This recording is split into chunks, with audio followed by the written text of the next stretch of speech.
everybody, and welcome back to a very special podcast. This is the podcast in which we talk about all of your favorite TV series from yesteryear, and then discuss them over a glass of coffee. I'm Patrick M. Dunn. Perhaps you remember me from the previous 90-ish something episodes, and I'm joined here, as always, by the accomplished and acclaimed wordsmith, Kat Halstead. Hello. Good morning, good afternoon, and good evening. Yes, we're dipping back into the morning temporarily just to bring you a special episode because we are breaking into the holiday shopping season, right? Yes. The madness that is the holiday shopping season. Yeah, so hopefully we can accompany you as you stroll through Walmart and buy, I don't know, TVs and PlayStations and things. Yeah, I don't even know. Oh, God. Whatever people are into these I have days. to figure out what to buy for Christmas now. F me. All right.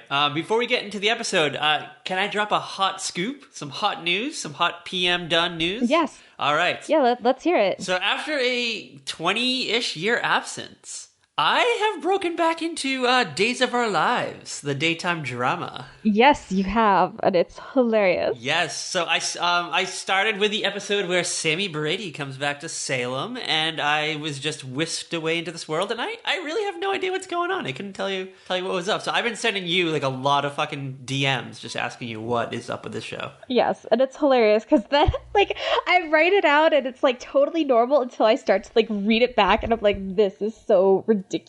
All I know is one thing, that Jennifer Aniston's dad is still on this show, and he must be like 140 years old. Yeah, he's not a young man. And I'm pretty sure the scene that I just watched him in last night, I'm pretty sure they just like Weekend at Bernie's him through that whole scene. Because I don't think he said more than 2 words, and I don't think he moved. He was just sitting on a sofa. Just looks like he was barely moving, and I think his arm may have flinched or something. So he's probably held up by strings or something. I don't even know. Yeah, he sits down a lot. You don't see him walking in. You see him sitting. He's already established in the scene. Yeah, he's already there.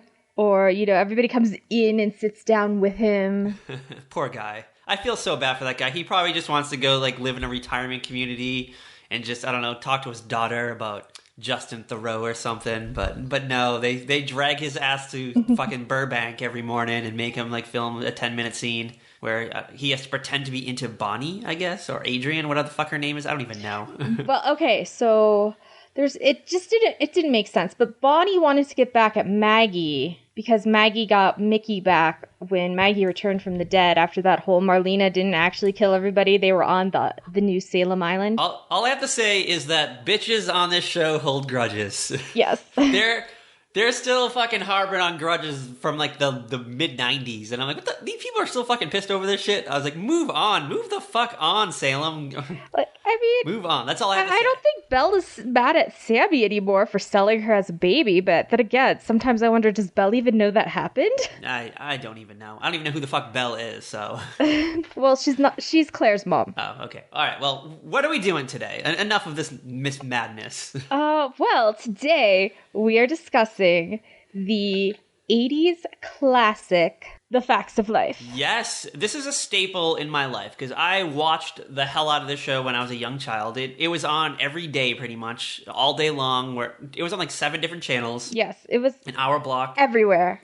And we watched the hell out of it. Then it was on USA for most of the 90s, and I still watched it. So I have seen this, I probably have never seen the show in order from beginning to end. Yeah, same. But I have seen every episode probably thousands of times. I couldn't even tell you how many times I've seen the episode. Like, this was part of our childhood the same way, like, the Brady Bunch reruns were. It was just everywhere. Yes, it was embedded in our culture. And I loved the girls from Eastland, Tootie, Natalie, Joe, and Blair, and Mrs. G, Horny Mrs. Garrett. Oh my god, she is...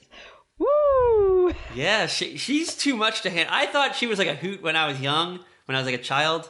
But when you see her now as a grown-ass and an adult, you watch her, and all you're thinking is, whoa, like this Mrs. G just wanted the D. Yes. In fact, that is exactly what I texted Patrick. Oh, it's so good. Especially in this episode, too. She is extra horny in this episode that we watched tonight. Yes. Well, you know what? She's feeling good about herself. Yes. And I get it. You get those bursts of confidence when you've lost some weight. Yeah, she was a little chunky on different strokes, and I think even in the first season of The Facts of Life, but I guess during season 2, because I believe we're doing a season 2 episode here. Yes, we are. She had a little weight loss, and not only she looked stunning. Yeah, she looked really good. Yeah, she was doing some like squats, and she was jogging in this episode. It was wild. Mm-hmm. Do you think she was on a cocaine diet? Because she was really hyper. No, I don't think it was that. I just think she had that gas station coffee. Oh, she had those gas station turbo shots, which is probably just like a Monster energy drink mixed with coffee. Can we be real? That's all I know is I had like gas station coffee, like Jolt coffee the other day, and I was like, woo, when I got home from work, I was like, woo. It was ridiculous. I was like, I was almost literally bouncing off the walls. Did you feel like your chest was going to explode? No, I just I couldn't stop moving. But I was a little more focused than I had been the rest of the day. Oh, coffee makes me scatterbrained, so my mind is just thinking about 100 different things. Maybe it has a different effect on you. It makes you more focused. We'll have to do a study on the effects of caffeine and concentration, I guess. Who knows? If anyone out there, if we have any of our listeners out there know about this stuff, tweet us at Very Podcast and let us know, if you will, please. Can we talk about the episode that we are doing of Facts of Life? This isn't. I've been talking about this since we started the podcast. I said we got to do this episode one day. Yeah, he's been like desperate to do this episode. Like you bring it up all the time, and I'm like I wasn't looking forward to this. Why not? Like, okay. To be fair, it's been like a long time since I've actually like sat down and watched the Facts of Life, so my brain's kind of muddled it with just that cheesy 80s bad sitcom idea. Girl, it's on MeTV every night. You should catch up. Obviously. But then I watched it and I was like, actually, this isn't bad at all. This is actually a fun episode. Yes. It's not cheesy. It's not cheesy the Small Wonder shoplifting episode. No, and it's good. And there's lots of insult jokes in it too. I love the banter between Joe and Blair. And then I actually started researching stuff and I was like, oh my god, this show is amazing. On so many different levels. Yeah, this show is legit. Huge female empowerment. Yes. Kind of thing. All right, so the episode that we're doing is called Shoplifting. It's about shoplifting, basically. Yes. My favorite television trope of all time. I love myself a good shoplifting episode. I think we've done Small Wonder, and the OC episode we did briefly dabbled in it, right? Marissa stole something? Yes, it did. What did she steal, like a watch or something from the jewelry counter? Yeah, she stole a watch for Ryan, because he liked it. That's Marissa for you. She got drunk, stole a watch, and they went to a gala or something. I forget. She's just chugging her drink. Yeah. Poor girl. She deserved better. All right, so the episode did with shoplifting, and it aired on December 31st, 1980. This aired on New Year's Eve. Yeah, I was like, whoa. But then I started thinking, wasn't there a writer's strike earlier that year? I wasn't sure if it was 80 or 81. I didn't really look into it. I didn't get that deep in my research. I'm going to throw that out there. I feel like it's 80 because isn't that the same year that Magnum P.I. debuted? Oh, yeah, I think you're right. So everything debuted late in that season. The Facts of Life it was originally a spin-off of Different Strokes. So the last episode of the first season, Different Strokes, involved Mrs. Garrett going to Kimberly Drummond's school. It was Eastland, but I think they called it something different. They called it Eastlake. Eastlake. So she helped sew dresses or something for a school play. Mm-hmm. And I guess she did a really good job. So they asked her if she wanted to work there, and she initially declines, but then they picked the show up They actually picked the show up. Obviously, she takes the job. Yeah. And the first season focuses on, there's 7 or 8 girls. Molly Ringwald's there. Yeah, there's 7 girls, plus Mrs. Garrett. It didn't do too hot. No.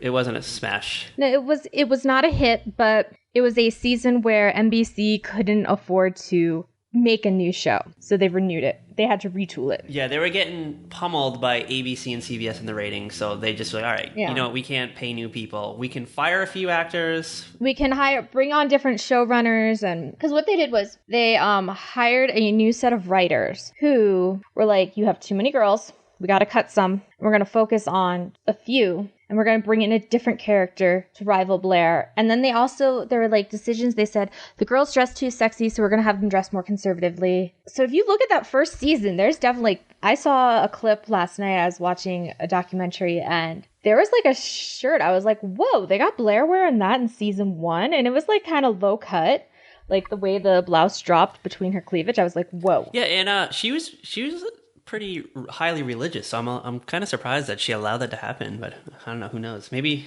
she wasn't born again yet. No, she was. Oh. She became a Christian at the age of 10. She had some problems with some of the storylines, I think. There was one, I think, where Natalie has sex for the first time, and she like refused to be in the episode. Yeah, well, they wanted it to be Blair. She was like, no way. Blair's waiting for marriage. She's like, no, I'm not comfortable with that. And then Mindy Cohn was like, I'll do it. It can be Natalie. But I did like, it's something like I was just listening to something actually where the episode where Natalie loses her virginity, which is in like the last season. She's the first one of the girls to lose her virginity, I want to point out. And it's not like she's like 16. She's over the age of 18. She's probably in her 20s. The character's probably in her 20s at this point. I would estimate like 2021 at, around there. And she's the first one of the girls to lose their virginity. It's like the highest rated episode. Yeah, because this show was on for a long ass time. Like, they were beyond college when the show finally ended its run. Like, I think Natalie and Tootie were graduating college in that final season. Or were trying to figure out their adult lives. Did they even go to college? I just thought they just worked at Edna's Edibles, her little, her snack shop, which really was probably just selling edible marijuana is what I gathered. I mean, if you were walking around downtown Colorado Springs and you saw a shop that said Edna's Edibles, that's what you would think it was for. Exactly. And then I think after the edibles place burned down, then she sold like knickknacks or something stupid. It was like... Yeah, it was like 80s pop culture knickknacks. And suddenly, like, my design aesthetic makes so much more sense after realizing that. But they stayed in the same building. So it's just... They just did all this in Eastland? I don't know. No. So the first season, they all live in the dormitory, and Mrs. Garrett is the house mother. So she's there to, like, take care of the girls. And then in the second season, she becomes the dietitian for the school, and she moves into a different building that houses the cafeteria for the school. But Joe and Blair get into trouble. And I guess because I didn't watch the episode, I think like Tootie and Natalie tried to cover for them. So all 4 girls got like in trouble. Oh, I did see that one. So they have to live somewhere separate from the rest of the school. Yeah, they had to live separate, and they had to do like manual labor in the cafeteria for like the whole year. Yeah, that's why the beginning of every episode is always them washing dishes or cleaning stoves or something, which happens in the episode that we're about to do. I think before we get into the episode, shall we talk about what was on that night, December 31st, 1980? Yeah, I'm like super curious what was on TV on New Year's Eve, 1980. Not that much. I'm just going to throw that out there. I mean, okay, first of all, it's 1980, so we have 3 channels and PBS. I literally could not find anything for CBS. So I'm guessing they just didn't have the data, or that must have been where Dick Clark's Rockin' New Year's Eve aired that year. No, that would have been on ABC. It's always been on ABC. I don't know, because there's stuff on ABC that night that's not Dick Clark. What time does Dick Clark start? I can't even remember. Not until like late, dude. Okay, I didn't know if he started early in the evening and just kind of coasted through it. Maybe the Rockettes came out. No, he starts at like 10:30 or 11. I only have the data for one thing on that night for ABC. ABC 9:30 soap. This is the story of 2 sisters. The classic comedy series is a satire on all the daytime soaps out there. The stories revolve around a rich family, the Tates, and a blue-collar family, the Campbells, with stories mostly centered around crazy characters and sex and divorce, homosexuality, adultery, kidnapping, organized crime, war, custody battles, murder, amnesia, and how can we forget demonic possessions and aliens. Oh my god, I love soap. Soap is like the greatest thing ever. Yes, and you can buy the DVDs. They're $9 a season on bestbuy.com. I just want to throw that out there because I don't think it's officially streaming anywhere. No, it used to, like, years ago, it used to be on Netflix. And oh my god, that was my favorite thing to watch on Netflix. It might be on Dailymotion, though. There's some strange things on there. Maybe I'll search and seek it out later. But the show also starred... Like, I found, like, reruns late one night on, like, Logo. It was awesome. Yeah, every now and then, someone re-airs it. Comedy Central had it for a little while. Some weird Comcast channel used to have it. Yeah, like, when we were in, like, late middle school, early high school, I know Comedy Central had it. And I remember they would have marathons hosted, like, by, like, All My Children stars or something. Yeah, they would do it on holidays, on Thanksgiving or something. They would do an all-day marathon. Yeah, or, like, Memorial Day weekend or something. They play pretty much every episode. Oh, I miss stuff like that. All right. The cast included Billy Crystal in probably one of his early acting gigs, I'm guessing. Yeah, it was an early role. Our favorite, Richard Mulligan and Catherine Hellman. And Blossom's dad, Ted Wass, is that his name? Yes. Was in a role too. And it was crazy. It was wild. If you can find this, we'll definitely have to do an episode, but I don't know which one to do. There's so many good ones. I know, there's so many. Oh my god. Seriously, like, no, really, guys. Soap is, like, one of my favorite shows ever. Are you ready for NBC? Because I have nothing else for ABC. Yeah. 8 p.m., a whole hour of a show called Real People. Have you ever heard of this? No. This was one of the network's most popular shows on at the time. It was a reality show. It aired on Wednesday nights from 79 to 84.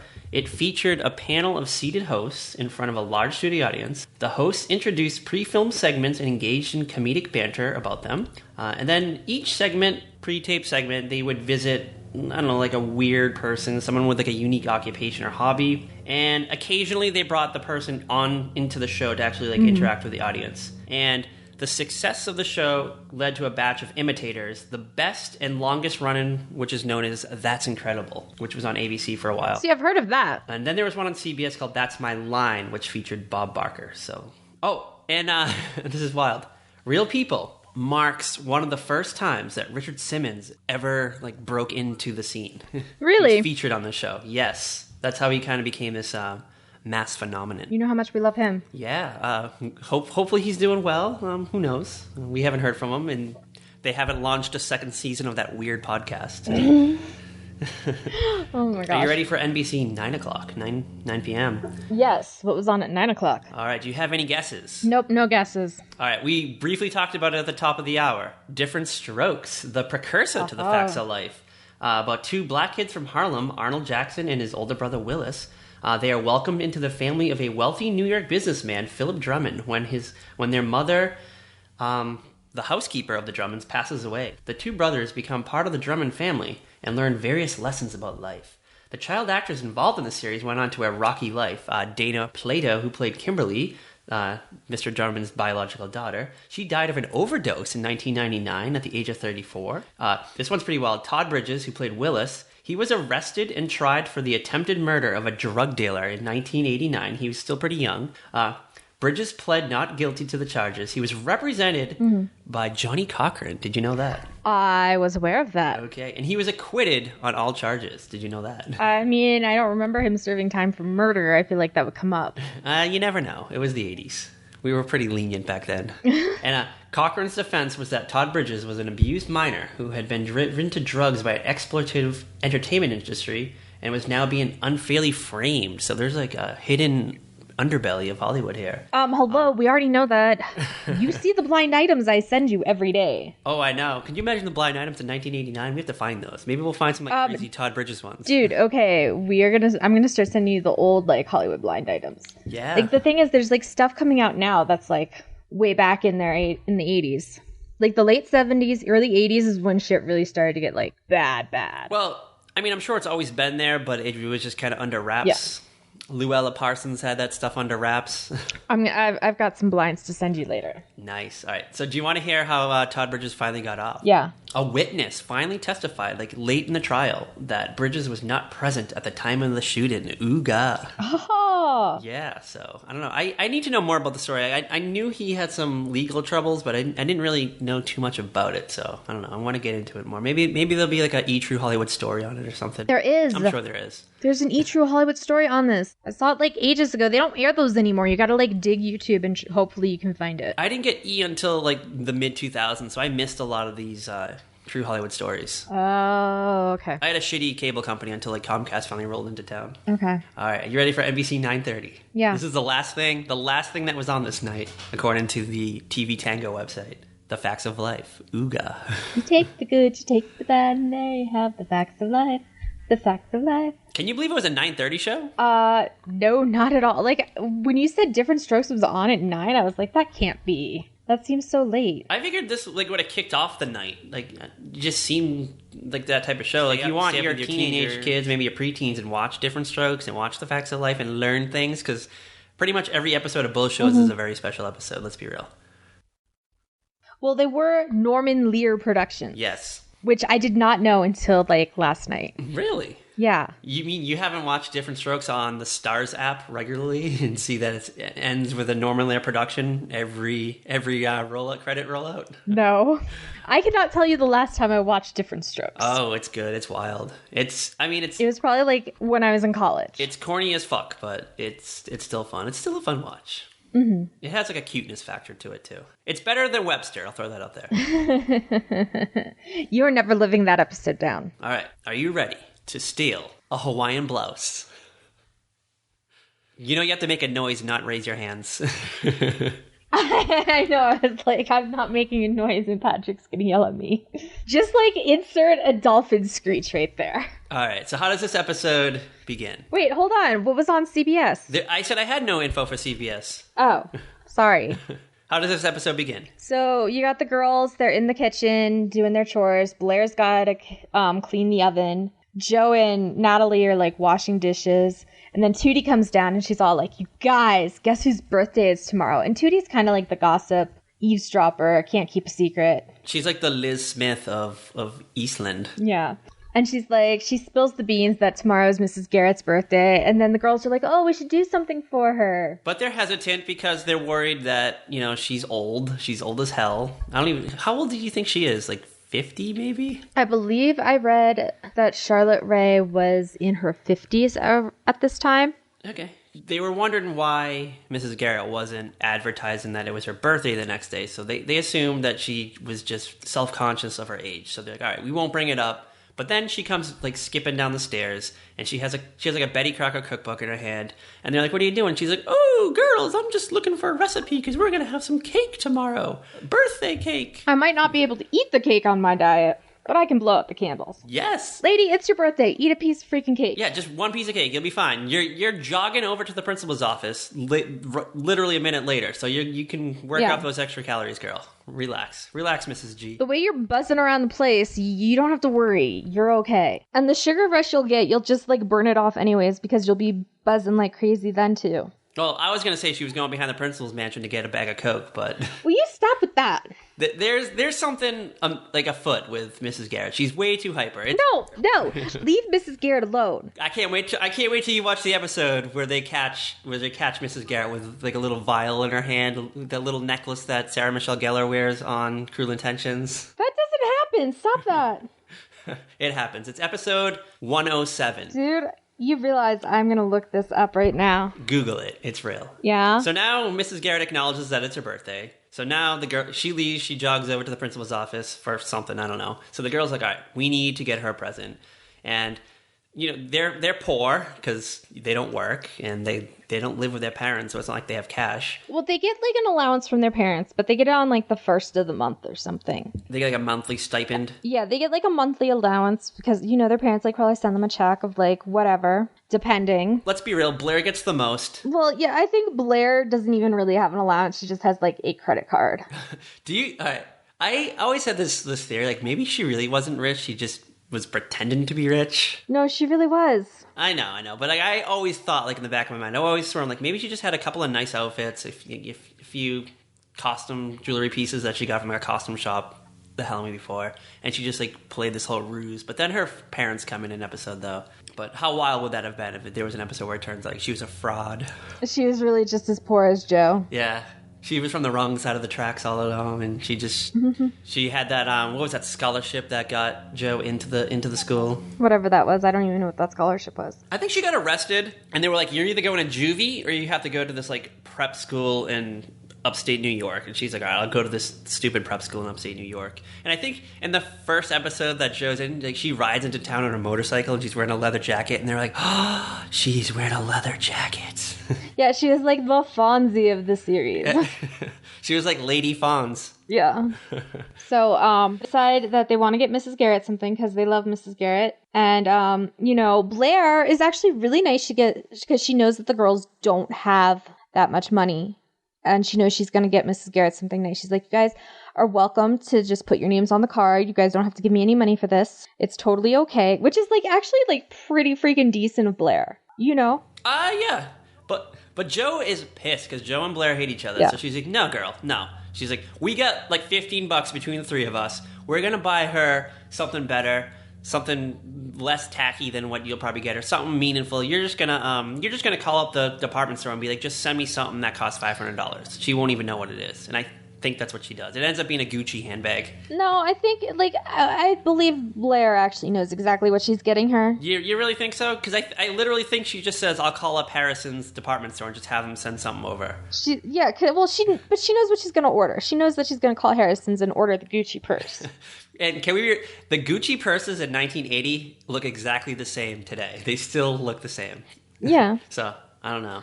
But I would still totally die for a Gucci purse. Is that progress? No, it's not progress. But the question is, how much is that Gucci purse today? See, now I'm going to go look that up. What, 1980 Gucci bags, what they cost? I'm going to find out how much a Gucci purse that is similar to that style costs today. Because that purse was like, what, $500 in the episode? Something like that. You keep talking. I'm Googling. All right. So Tootie mentioned something that she overheard, because of course she's always eavesdropping on Mrs. Garrett. She overheard that Mrs. Garrett wants a Hawaiian print blouse, which is like the rage this year, I guess. Magnum PI just dropped, so maybe, I don't know, everyone was into Hawaiian print shirts. Yes.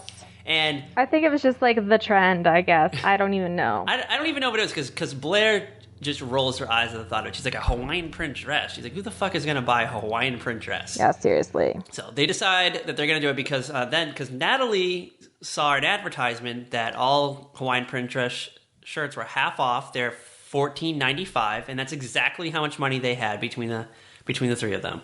So yeah, how are they going to pay the tax on that? Is there no tax on clothes? Well, in Massachusetts, we didn't have clothing tax, so I don't know. Maybe New York was like that too. I don't know. You know, I think New York did.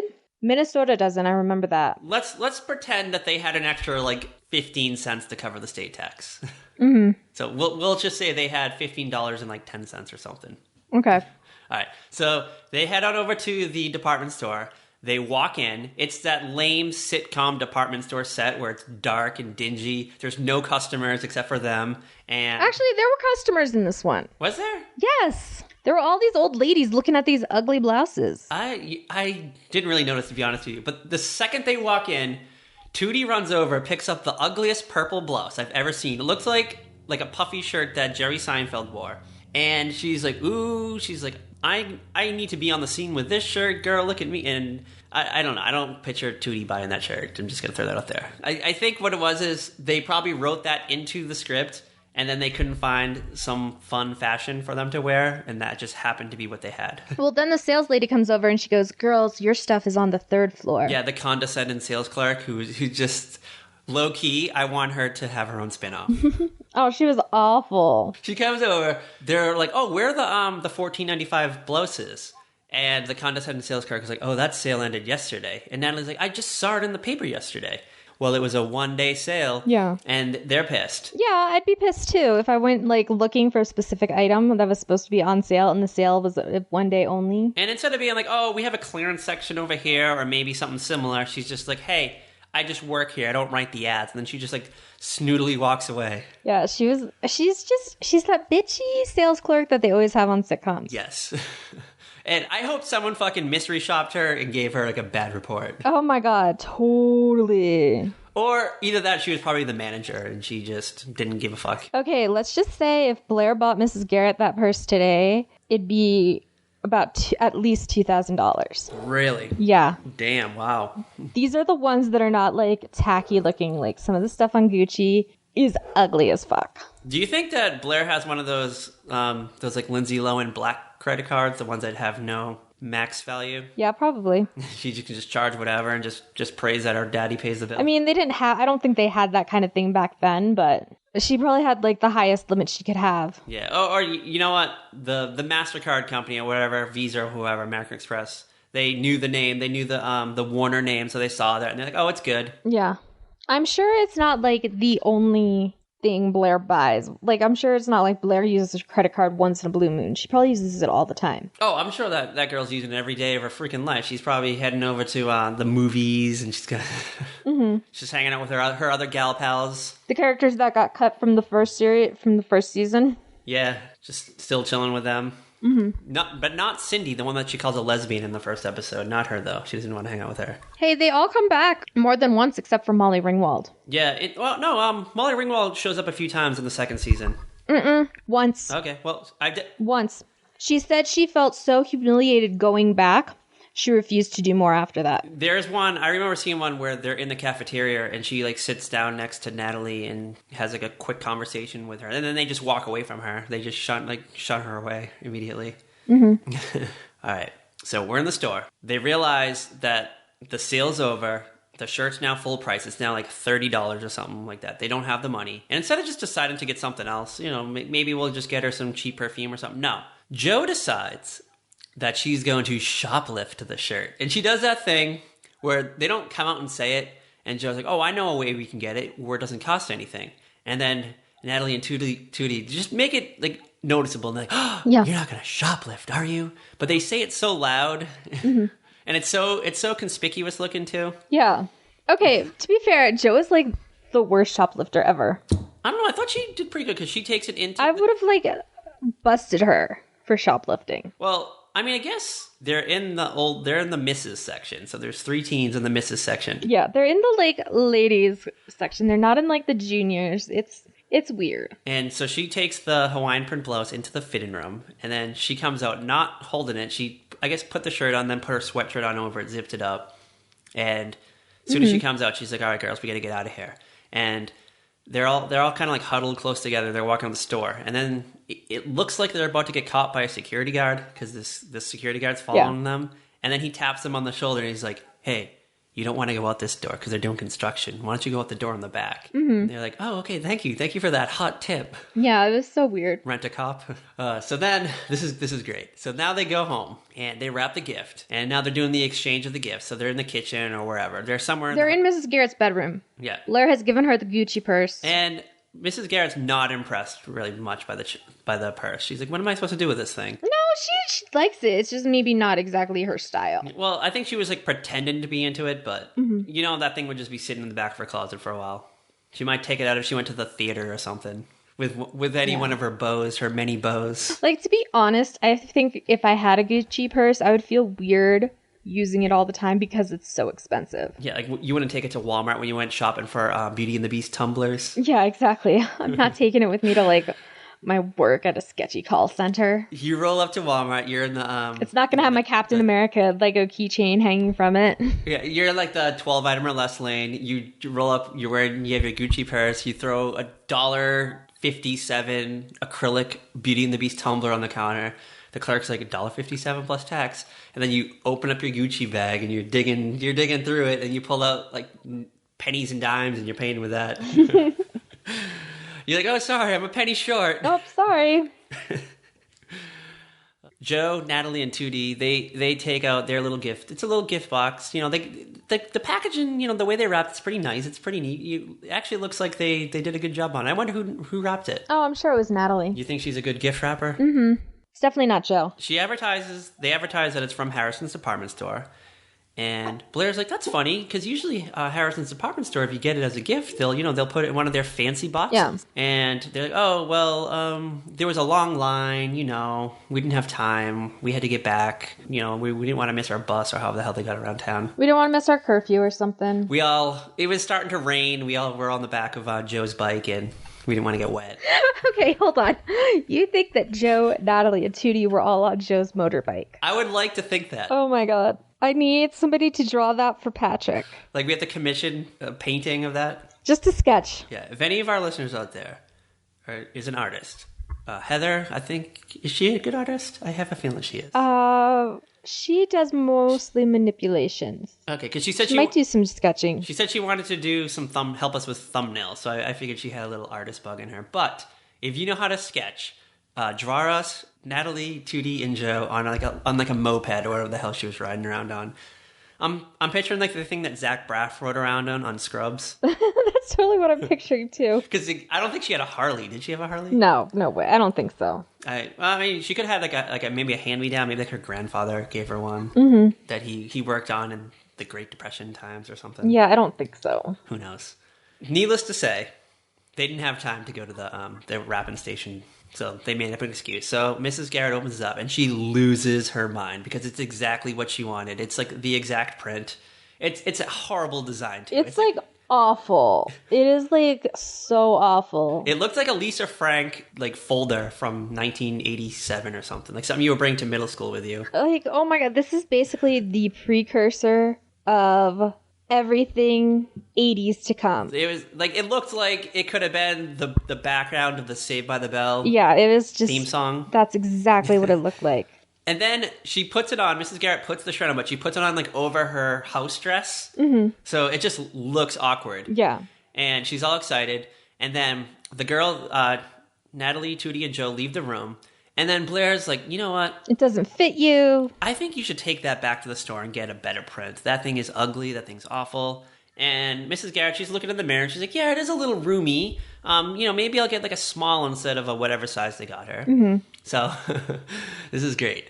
So she goes back into the store. So she puts the shirt, she folds it up, she puts it back in the gift box, and she just walks in the store with it. And the condescending sales clerk is there. She's like, oh, hello, how are you doing today? And Mrs. Garrett's like, oh, I just want to return this shirt and exchange it for a smaller size. So she's like, okay. So she takes it over to the counter. She opens it up, and her eyes like bulge out of her head because she realizes that it's the stolen shirt. Do you think that they would have known that one shirt was missing in that fucking store? The only reason I think this bitch knew is because she was eyeing that shirt for herself. Yeah, she's probably the only person who worked on that floor that day. And she was like, I'm going to get this shirt tonight.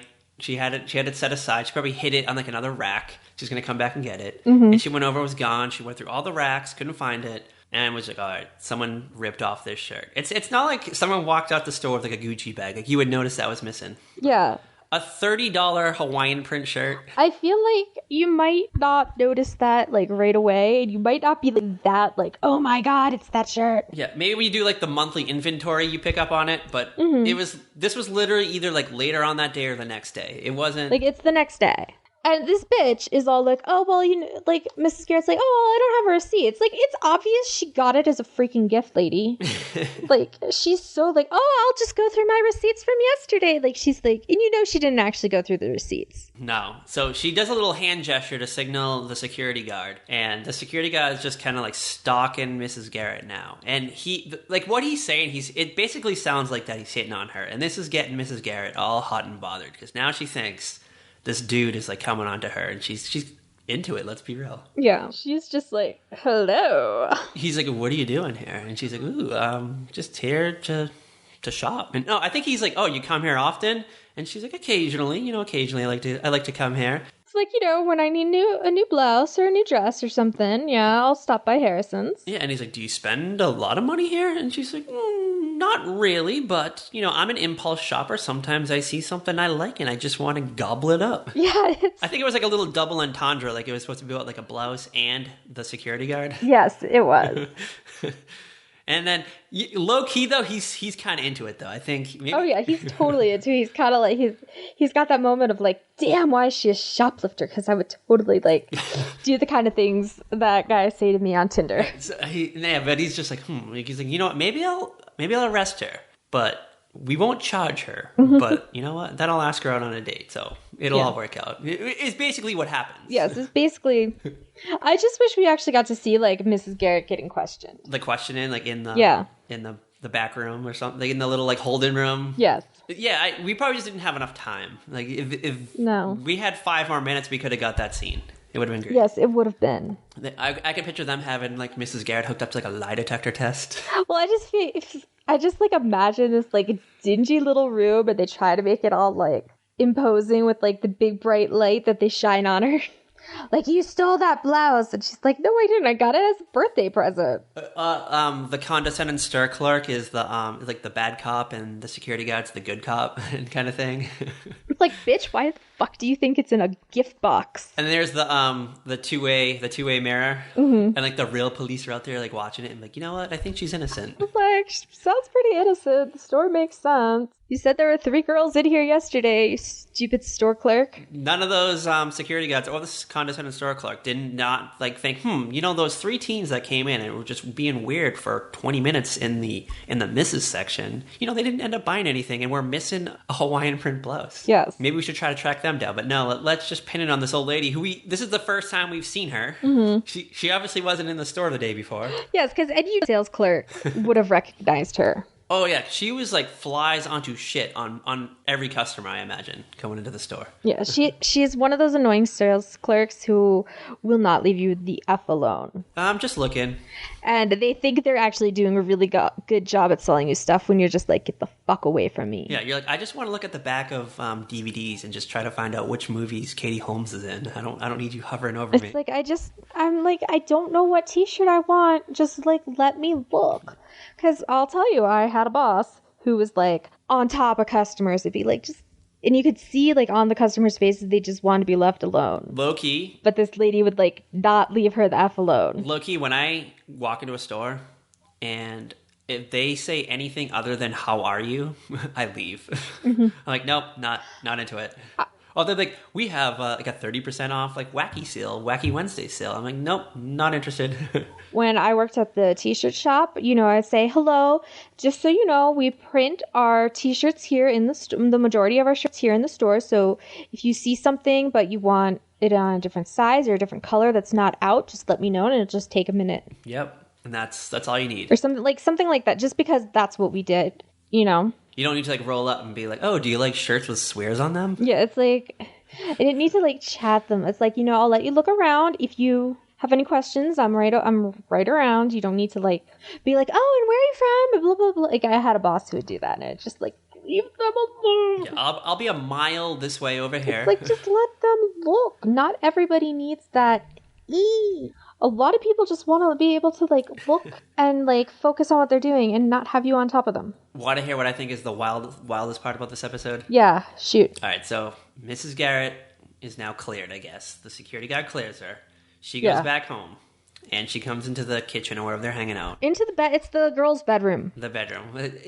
There's only like 2 rooms. It's the lady always they're in the kitchen, the living room, or the wooden paneled room upstairs. Which is the bedroom. Yeah. They're in the bedroom, and Mrs. Garrett basically drops the bomb that she got arrested at the store, accused of shoplifting. And she loved the shirt so much, though, that she decided to put it on layaway. $30 on layaway. The bitch couldn't fucking pay a $30 shirt. Dude, if you can't buy a $30 shirt... She has to put it on layaway, and she's going to make Joe pay for the shirt. So... the way that Joe has to pay for the shirt is she has to work off the debt. So she has to basically go there on the weekends and pay off the $30, which I don't know what minimum wage was in 1980, but I imagine it would just be like maybe 2 8-hour shifts and then she's done. I feel like minimum wage back then was like, it was like maybe $3.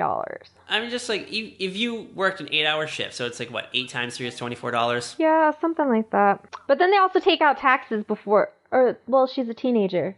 So they might not... Do they take out taxes? I have no idea. See, I don't think... I don't know.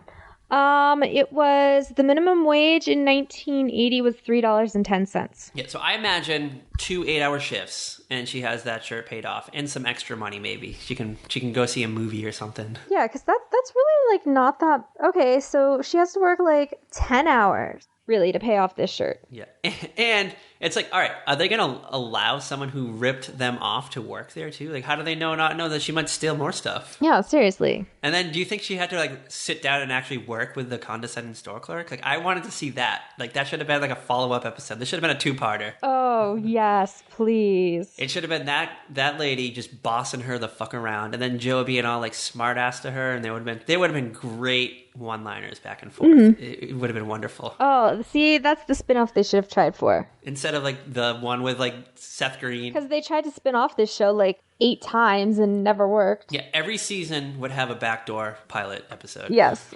Just because NBC was struggling at this point. Yeah. They were just basically just throwing stuff at the wall and just seeing what stuck. Yes. I have a fascinating fun fact about this episode. All right, let's hear it. Okay. It is written by Sally Sussman Morina, Okay. who is mostly known for writing soap operas. Okay. Such as? She has written for Days of Our Lives, The Young and the Restless. She wrote for Generations. She created Spider Games, the soap opera that MTV did. That it was on the air for like 2 months, right? Yeah, 64 episodes or something. That had like had two of our favorites from Sunset Beach and a bunch of other random people. Yeah, shout out to her. What was her name again? Sally Sussman Marina. I was like, wait a minute. When I read that, I was like, wait a minute. Is that? I'm like, it is. It's the soap operator. Did she write other episodes of Facts of Life, or is it just this one? Yeah, she wrote one other episode called Sex Symbol. Ooh, which one is that? Do you have a Hold on, I'm pulling it up. do you have a summary? On IMDb.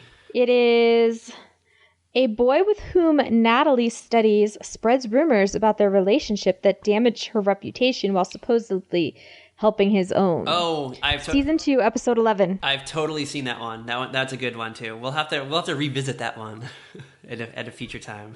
So, yeah. And we'll also have to do an episode with Cousin Jerry too, because those are always great. Well, they stopped bringing her on because they felt like every episode with her was a very special episode. I think every episode of the show is a very special episode, let's be real. Well, they did get more lighthearted later on. That is true. And then they had that weird Australian girl. I just remember there was an episode where they were babysitting like an infant, and they were worried that the baby was going to die of like SIDS. Oh my gosh. I was like, what the fuck am I watching? And I was like 8 years old watching this. And I was like, wait, babies can just randomly die in the middle of the night? Unfortunately, yes. But imagine being 8 years old and just watching a lighthearted comedy show about that. The show was wild. The show was crazy. It was like the longest running show with like all female cast. Yeah, until like Cheers came along and blew that out of the water. No. All female. Oh, okay.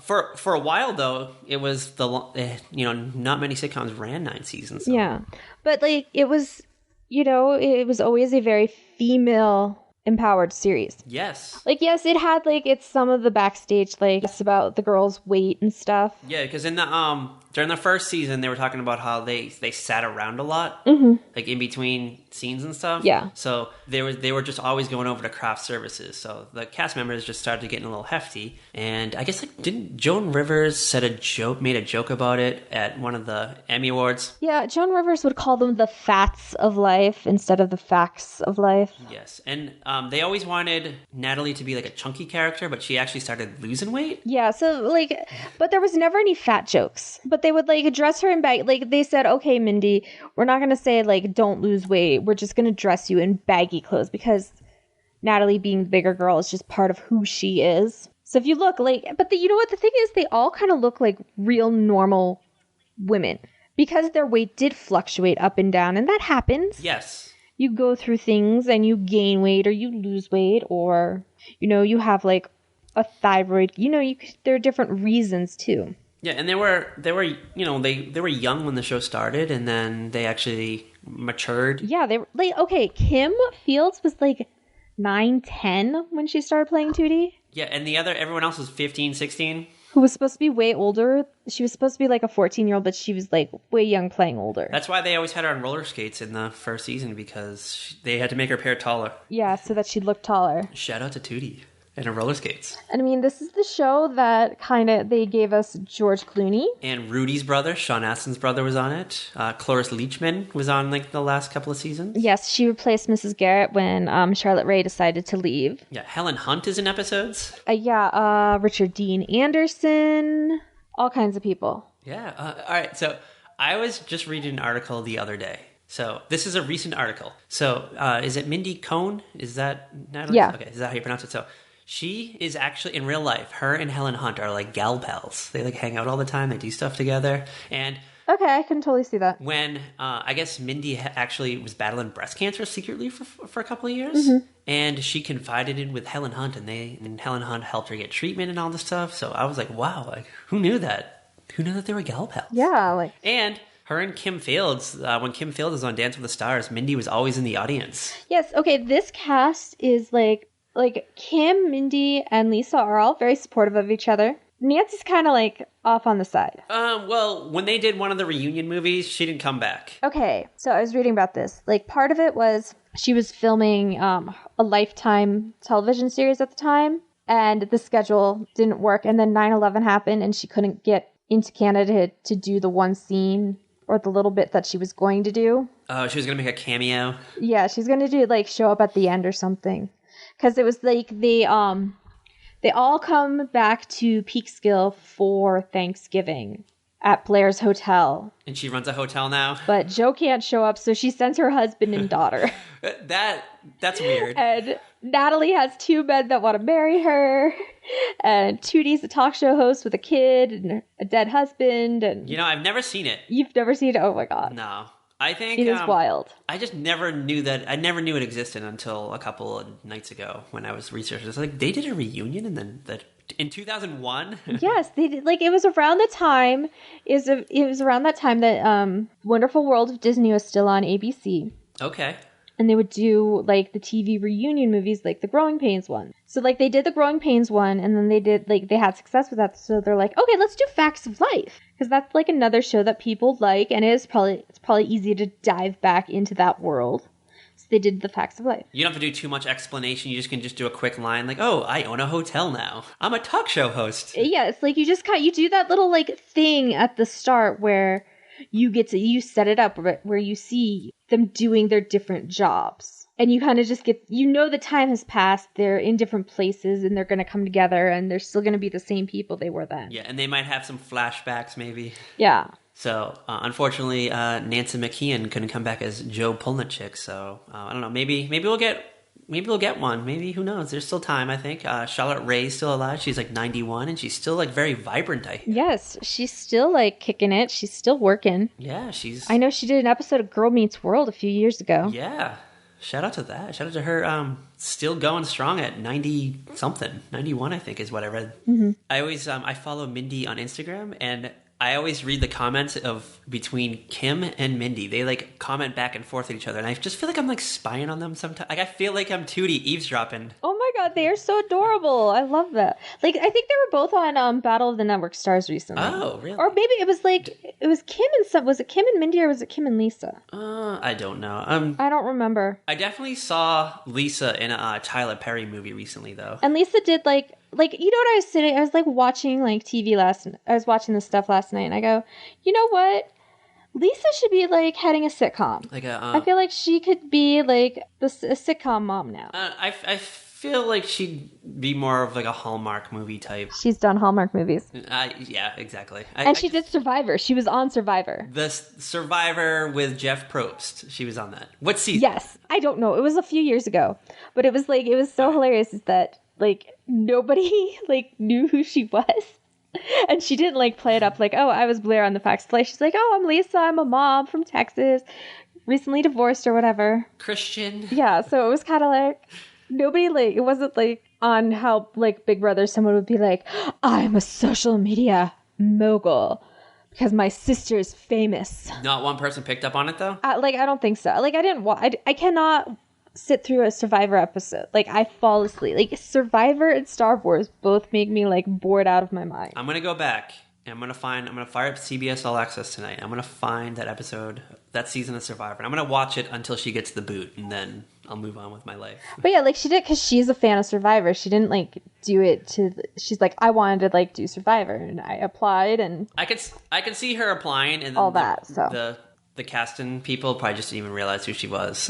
Mm-hmm. They're just like, oh, she's a mom from Texas and a Christian, and I don't know, we need her to fill like the mom from Texas role. Yeah, exactly.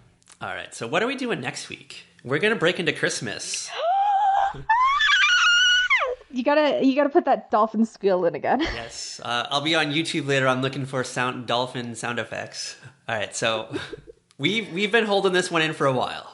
We've known we were gonna do this since like July, I think, and we've been keeping it a secret. No one's known about this, and you almost spilled the beans in the last episode by accident because you thought we were doing it.